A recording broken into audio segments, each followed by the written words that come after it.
Hey there, Rob Berthoff here. Just wanted to kind of touch in on the whole Israeli-Palestinian conflict. Obviously, with a lot going on right now, and I have a section on this. Friends reach out to me and say, "What's your take on this? What's going on?" And so, I actually got a piece of this, in my course on cults and brands. I just haven't recorded that course yet as part of the theological track, and so I thought, okay, let me just take the chapter just on Zionism and just record that. So I'm going to just do just one chapter of a bigger course that I was going to release later, just because it seems pretty topical and it's easier than having longer conversations with a lot of friends, just to kind of put it all in context. So the first thing to understand is, what is Zionism? And Zionism is essentially a movement for the reestablishment and now more of a development and protection of a Jewish nation that is now Israel. So this dates back all the way back into the 18, almost, just before 1900s, and it was led by two individuals, Theodor Herzl and Chaim Weizmann. And again, my pronunciation is probably going to be horrible on these, but I want to just kind of just gloss over a little bit of the history just to get a sense on who the players were. Ultimately, Theodor Herzl was, an individual that was promoting immigration from from different parts of the world. He was actually Hungarian, and he wanted to establish a state, a Jewish state in Palestine. Now, we're going to be talking kind of at a high level about some stuff, and this is all going to kind of make sense in a little bit. There just needs to be some context to go off of. So the second one is another gentleman who, because of all the anti-Semitism, was his reason that he felt like we really need to have a Jewish home, right? This is kind of, in the lens of World War I, right? We're kind of seeing this lens of, there needed to be a space. And so all of this movement, the Zionist activism starts boiling up. So the big piece I want to get into is ultimately the United States helped create Israel, and this was done through really ultimately a lot of lobbying, to be quite honest. When we kind of look at where did this come from? Well, it actually came from a document called the Balfour Declaration, which was from Great Britain about 30 years before. And so in that document, the Balfour Declaration, this is where the British government declared sympathy of the Jewish Zionist aspirations. And it's interesting also, if you know your Rothschilds, or if you know who the Rothschilds are, you'll find that this was actually sent to Walter Rothschild, and he was one of the main Zionist leaders that got this kind of movement really pushed through, using his connections as a member of the Rothschilds family, as a very prominent banker and politician. So because of his influence and others, they were able to get the government to back this idea of giving the different Jews that were kind of scattered all over Europe, scattered all over the world, to have a place in Palestine. Now, it's have to be understood that this was not the British didn't actually even own or control Palestine. So they essentially, when they pledged to establish a national home for the Jewish people, they were doing that on somebody else's land. And because of the timing, they were able to, there was a lot of movement at that time, and they were able to essentially, make this happen under the fog of war, so to speak. So this is just an interesting piece, is that they, without the consent of the Palestinians and those living in the region, just decided to hand this land over to the Jews. So this concept, is Nakba, right? This is the destruction of the Palestinian society and homeland, and just after this, really ultimately just after the creation of Israel, right? And this was the major displacement of Palestinian, Arabs, 78% being displaced, 700,000 in a period of time. And what this really comes down to is it was ultimately an ethnic cleansing, is what some historians would describe it as. So, we could look at, Amnesty International identifies this as, the worst thing in the sense of being a stranger in your homeland, this whole idea of how it's a systematic human rights violation against Palestinians. And it's been happening over, well over 50 years now. During this period of time, there has been just ridiculous amounts of people impacted. There's been these kind of Jewish settlements that have going in. So the this kind of the Zionist movement would go into occupy Palestinian territories, set up little houses, set up entire settlements in there, and then have the military police be able to then protect them. So it's really kind of it's really no different than what the United States did to the Indians, the Native Americans. So it's not as if the U.S. has any sort of moral high ground on this. But this is something that has been declared internationally as as a violation of international law. And so all of the settlements, and so you kind of get in and you say, well, why is there this illegal occupation? Why does it get so much support? Like, why even though it's being sanctioned, not sanctioned, but spoken against, right? Why is it the U.S. didn't even, the U.S. abstained from voting? And the reason is because, well, we'll get into the reason in a second, but when we kind of look at, the U.S. has been helping Israel for the last 50 some years and more. And it's just an amazing amount of money that's been pumped into them. And the reason for that is because of the lobbying efforts. And so AIPAC, which is, the super PAC for, this, essentially Zionist kind of mentality, has positioned itself with America. So their positioning is America must stand with its ally, and talking about how important Israel is for the United States, and that's how they justify the insane amount of money that it's pumped in there. So it's this idea that we need to keep Israel safe if we want to keep America strong.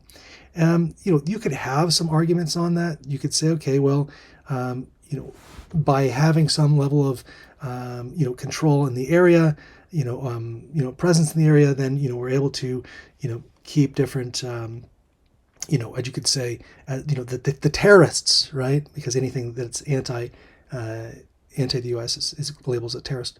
But on the other side is that, how much quote unquote terrorism are we? And again, that's me with air quotes right there.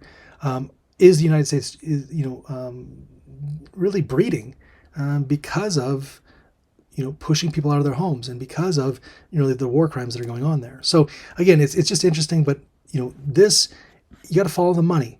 AIPAC, right, is a very powerful organization, which is pouring millions of dollars, hundreds, if not billions over the last whatever. I don't know how much money has been pumped into this thing, but it's a ridiculous amount of money, hundreds of millions probably. And what they want to do is they want to essentially control who goes into the government, and they have such a strong hold on the government that you can kind of see the narrative that they push out, the anti-Palestinian narrative. It's interesting. The Intercept actually, put an article on about how, this lobbyist group, was caught on tape boasting about how easily it can manipulate Washington. If you want to watch a series to understand how deeply entrenched this Zionist movement is in the United States, I recommend a series actually called The Lobby. So this is put out by Electronic Intifada, and they have just a number of different documentaries on this. The whole series is quite interesting, and it really exposes just how deep this movement is. Now, I do want to point out that if I well, I'm going to get into this. I'm going to get into this sentiment in a little bit.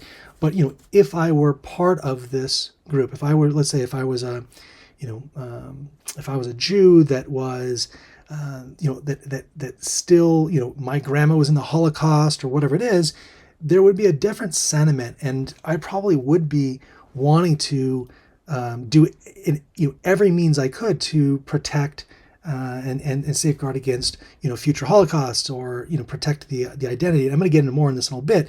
So I'm not I'm just wanting to make sure people understand really what's the current, why this current is, and what's really going on here. This is a very coordinated media assault. And this is what's created what are called Christian Zionists. They are infiltrating what we find. There's actually a video in here. I'm not sure which one it is. But there's several of these, how they're actually going into universities and pushing this propaganda. They're so heavily entrenched into colleges in the United States and universities, pushing this idea of this Christian Zionist concept. Okay. And so the whole idea is that now we get this confusion. And there's this confusion in the Christian and the Protestant religions that think, wow, well, we have to support the Jews because they're God's chosen people. We have to support the Jews. But the narrative that goes with that is that, it's this idea that there's a return, that the Jewish people need to return to the Holy Land. There needs to be, establishment of sovereignty because God gave this land to them, and it's a prerequisite, they identify, for the second coming of Jesus.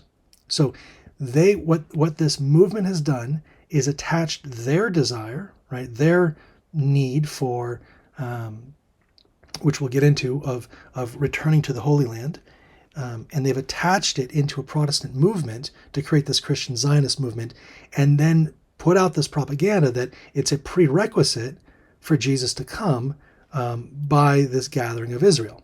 Now, we're going to get more deeply into this. There's some different books I recommend. The non-Jewish Zionism, its roots in Western history. This goes pretty deep. This is actually a translation, but it goes pretty deep into just the history, all the way back into the Protestant Reformation, really, of kind of sowing these seeds. We find out there's a Washington Post did a survey that says half of evangelicals support Israel because they believe it's important in fulfilling end-time prophecy. I can't tell you how many people that I've talked to, even in my own religion, that say, well, isn't Israel part of end-time prophecy? Didn't I read this somewhere? Didn't I see this somewhere? Well, no. It is it affixes, or it attaches Protestants to the Zionist needs. We read here that the tenet of Christian Zionism is that God's promise of the Holy Land to the Jews is eternal. But when we really get into the text, we actually find out, again, at the stoning of Stephen, we find out that was the close of probation for the Jews. And then all of the text in the New Testament talks about how, one is not a Jew by circumcision, it's not a Jew by birth, right? A Jew is one by the heart. That just means a follower of Christ. And so Israel, literal Israel, is now been, it's if you go into the Bible, it's the text that talks about the branch, the olive branch being, or the olive tree being cut off and a branch grafted in. So that tree that was cut was the lineage, was Hebrews, was Israel, the Jewish lineage. And the grafting in was anyone that believes in Jesus Christ. And so when we get this whole idea, like, well, God promised the Holy Land to the Jews, it's this idea of why we keep thinking about earthly things. When Jesus came the first time, everybody thought that he came to set up a earthly kingdom, and he kept telling them, "I'm not here to set up an earthly kingdom, right? I'm here to save souls." There's a book that really kind of dives deeper into this by Timothy Weber. It's called Living in the Shadow of the Second Coming. And there was a review done by George Knight at Andrews University that really kind of laid it out that this volume, if you really want to understand kind of how, this history of fundamentalism, right, and this idea of dispensational thought, or this idea of, pre-trib concept of how it kind of took root, this gives a really good history on that. There is a misconception. I mentioned pre-trib. There's this misconception of this idea of a premillennial, I should say, concept, where praying for peace, we're always like, attaching this because we have been told that this 1,000-year reign of peace on earth, or the millennium, would be here on earth, right? But it's really clear that we'll get into later that, that this kind of idea of this premillennial concept is just fundamentally flawed. And I'll get into that, I'll prove that a little bit. But if you don't understand that, then this whole thing becomes very confusing. So one of the, when we actually kind of get into it here, if we go through Liberty University, they put out an article that says, one of the major divine purposes of the tribulation in relation to Israel is the conversion of the Jews to the remnant of the faith and Jesus as their Messiah. And this will take place at the end of the 7-year period, that the number of the elect remnant will become converted to Jesus. Now, there's a bunch of pieces wrong with this. The first piece is not understanding the 7-year period, right? So the 7-year period is actually the 50th week, right? So after the 49, right? The 7-year, the 49-year concept, then moving into the 50th week, or that 7-year period, that already happened. And so that's the confusion when we get back into this. But the idea is that this has been so rooted now in ultimately in Protestant culture in many different religions, that they think that they've placed this like, well, during this period the Jew, that's when the Israel will be converted, but that's not biblical. So anyways, the whole understanding though is that if we were to really get a sense of why there can never be this kind of two-state solution, and why there'll always be this infighting, right? The reason for all this infighting is because we've placed so much religious belief on this location. There's so much religious founding and saying, if like we mentioned earlier, how it's a prerequisite, we said, right? Christian Zionism says that it's a prerequisite for the coming of Jesus, and the Zionist movement is playing off of that. And so when we see Netanyahu, he flat out rejects this idea of a two-state solution. Of course he does, because when we look at it, and there's a quote here that says Netanyahu's entire political biography is a fight against the creation of the Palestinian state. Of course it is, and we'll get into why that would be. So if we were to understand that through their lens, there's an aspect of they're still waiting for the Messiah to come, because in their instance, Jesus was not the Messiah. So they're waiting for the Messiah to come, and there are certain things that need to happen, right? And one of those things is they've identified that they need the third temple, right? They need to rebuild the temple in Jerusalem. And until they can rebuild the temple in Jerusalem, they'll never have a, the Messiah will never come. So it reads here that the Hebrew Bible holds that the Jewish prophet called for its construction to be completed prior to or in tandem with the Messianic age. The building of the third temple also plays a major role in some interpretations of Christian eschatology. The thing with this is that when he says things like, destroy this temple and I'll rebuild it in 3 days, he was not talking about a physical temple. He was talking about himself. And that's the part that many people are just not getting, is that, do you not recognize, do you not understand that you are the temple of the Holy Spirit that lives in you? There's nothing about an earthly kingdom. That's what is so off, right? When we kind of look at, this idea, reading further in that article, we see that there's an attempt to reestablish the Jewish presence on the Temple Mount, and that there's been an organizing, prayers up there. In fact, in 67, there was a very controversial man who led 50 Jews in the Temple Mount, where they were fighting off, protesting Muslim guards and Israeli police to hold this prayer service. They really believe that they must have this in order for their Messiah to come, right?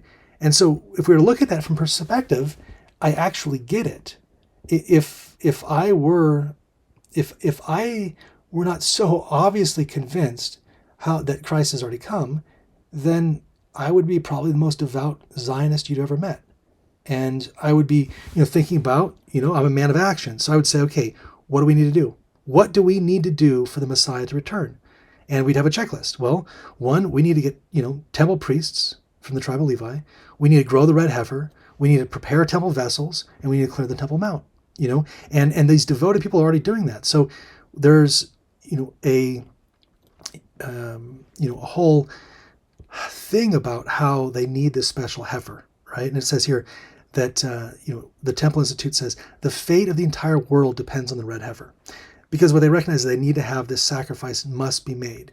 And again, it's because they don't understand that the entire why was the curtain in the temple rent from top to bottom? Because it said that it revealed that there's no longer God was no longer in the most holy place, and that's what that rending revealed at Christ's crucifixion. So they're still trying to hold on to legalism. They're still trying to hold on to something that they have to do for Christ to return in that sense, versus allowing Christ to work in their hearts, because we do have the power to hasten his return. So there's all of this, kind of this movement, right, about, the red heifers arrived in Israel. We can have the third temple, In fact, they even have, they've even, rebuilt the garments. They have all of the, the different vessels needed, and they've trained like 500, descendants of the tribe of Levi to be priests. So if you go through that, it's like they're excited, because it's like, well, we're almost there, right? Christ, the Messiah, could almost return. All we have to do is clear the Temple Mount. So when we're thinking about that, understanding the Temple Mount was a location in Jerusalem that is, purported to be where Solomon's temple was at. And when this was destroyed, there was two new buildings built on that location where they believe Solomon's temple was: the Dome of the Rock and the Al-Aqsa Mosque. So those, again, I'm going to wear my Zionist hat right now. Those must be destroyed in order for Christ to return. Using that logic, and so that's what there's a read here. There's a widespread belief in the Muslim world that Jews want to destroy this mosque and build a temple for themselves, and that's not just from the Muslim side, right? But every time you see these attacks up there, it just reinforces them to understand that no, they really want to clear through this. So again, if I were a Zionist, I would get this, and I want Christ to return so bad that I would be probably the most active Zionist there is. But the problem is that they're operating off of bad data. And so bad data equals bad decisions, right? First piece is the rejection of the Messiah. So the Zionists just didn't get, I don't know why, but you can go through and just read, he would be from the tribe of Judah, right? He'd be called a Nazarene. He'd be born in Bethlehem. I mean, there are so many verses in the Bible that make it so clear, born of a virgin, called out of Egypt, done according to a timetable, right? Preceded by the prophet. Everything points to Christ, the Messiah being, Jesus Christ. Performing signs of healing, life-affirming redemptive deeds, being rejected, object of a murderous plot, betrayed for 30 pieces of silver, pierced, everything that happened, it should just point, tortured to death, then resurrected, and be a light unto the Gentiles. So how do they miss all these signs? Well, a lot of it is just a willful ignorance and a desire to cover up what many of them probably have already understood. And this is why Isaiah 53 is not allowed to be read. It's a forbidden chapter, because it's one of the most strongest chapters in the Bible that shows who the Messiah was. And so, this is this whole idea that when we see this, if we don't see this, I should say, then we'll want to be up there and fighting Palestine, right? But if we could just get better data, if we could understand Daniel 9, which literally is a timetable that tells when Jesus would come. And it's amazing that this timetable was exactly laid out. I have a course, if you want to dive in deeper on this, I have a course called Bible Prophecy. It lays this out, talks about exactly when the Darius decree was, when Jerusalem was rebuilt, counting forward 69 weeks, which would actually be the start, if we were to zoom into this, right? That after that 69 weeks becomes the 7-year period, the 1-week period. And that's from 27 AD until 34 AD. But then it says that he would be cut off, right? When we read this, after this time period, 3.5 years, the Messiah would be cut off. And that's because that was his crucifixion, right? And so 27 AD, 3.5 years, and then cut off. And then Christ went to heaven. And then 3.5 years later was the final close of probation for the Jews. And that's the second piece that they're missing, is they need to recognize that the gospel has gone away from them. They had rejected the message. They'd grown, they'd grown cold. There was salt without flavor. And so, that time period, AD 34, with the stoning of Stephen, the Jews finally sealed the rejection of the gospel. Right? And the final kind of piece on this is just a misunderstanding again of the time period, the basic time period of what would be happening in this whole premillennial concept, right? So if we were to now switch into the premillennial, it's this idea that they'll take this passage, Revelation 24, and say that we are going to live and reign with Christ 1,000 years, and they're expecting that Christ is going to come to us and live with us 1,000 years. Although the passage says we live and reign with Christ, Christ doesn't live with us. And so we'll be up in heaven with Christ for 1,000 years. But they'll take that and they'll misconstrue that Christ is going to come back down to earth. And this is setting people up for just a massive deception, because the deceiver, who it says in the Bible can present himself as an angel of light and can deceive even the very elect, it says, is going to utilize this misunderstanding of the Bible. Right? So when we get into this, we have to look at all the context. Just go to the verse right before it. It says that the devil will be bound 1,000 years, and after that time he must be loosed. So there's 1,000 years where the devil is bound in the bottomless pit. And by the way, we are the bottomless pit, if you haven't figured that out yet. The devil will be bound here on earth, right? Then it says that that those that are reigning, so when we read this part here, they live and reign 1,000 years. Those that lived with him 1,000 years are going to come after the first resurrection. Okay? So when we look at, what was the first resurrection? The first resurrection is when Jesus comes. It says that, that the brightness of his glory, and then we come up to him. So in the first resurrection, we are lifted up in the air to Christ, right? Christ doesn't come down to earth with us. And also the other piece is that we see here in just the next verse after that, it says, and the rest of the dead, didn't live for 1,000 years. So it's really laying it out really clear for us. There's going to be a time when Jesus comes, and all those that are alive and will be blinded and killed by his brightness. They will be dead for 1,000-year period of time, and they're sitting there waiting for the second resurrection. The first resurrection will happen, and there'll be saints in heaven for 1,000 years, and then the devil will be bound on earth. So in heaven, 1,000 years. Right, so during that 1,000-year period of time, saints are in heaven. Lucifer is roaming the earth in the bottomless pit, no one to deceive, just to think about himself. By the way, it's a 1,000-year Sabbath. Right, he's forced to keep a Sabbath for 1,000 years, and then he's, the dead that are raised in the second resurrection. It says, "Come after the 1,000 years." Like, I don't know. It's so simple, and so for this, if you could just get the data right. I recommend, highly recommend, watching my course on Revelation chapter 20. So go into this course here. And if you grab into this course, Revelation chapter 20, on YouTube, just you can skip to the second part of it if you want to. It'll lay it all out for you. It's a verse by verse study. I recommend. There's a whole actually series on these that you can watch. But anyways, I hope this kind of lays out a little bit better for you. An understanding of kind of what really what's going on here. There will, you really have to understand again, there is going to be no peace in Israel because they need to clear the Temple Mount. That means the Palestinians must be evicted off of the Temple Mount in order for the Messiah to come. That's their lens, right? And so when all of this destruction is happening, when all of this, it's not going to get any better till it gets worse. But what's interesting is there will be a unification, but it'll probably come with a strong delusion. So again, just when we're wondering what's going on with this whole conflict, understand that this is so deeply rooted in their understanding of the ability for them to bring their Messiah home.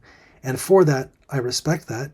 I just wish they had better data. And so it's on us to try to help them see really what the Bible has to say. And one piece of that is helping fellow Protestants to understand that, they've been duped to, this, attach a Christian and Zionist together, agenda together, is because they got tricked into it. And it's really sad. Well, the whole thing is sad, but Christ is coming soon.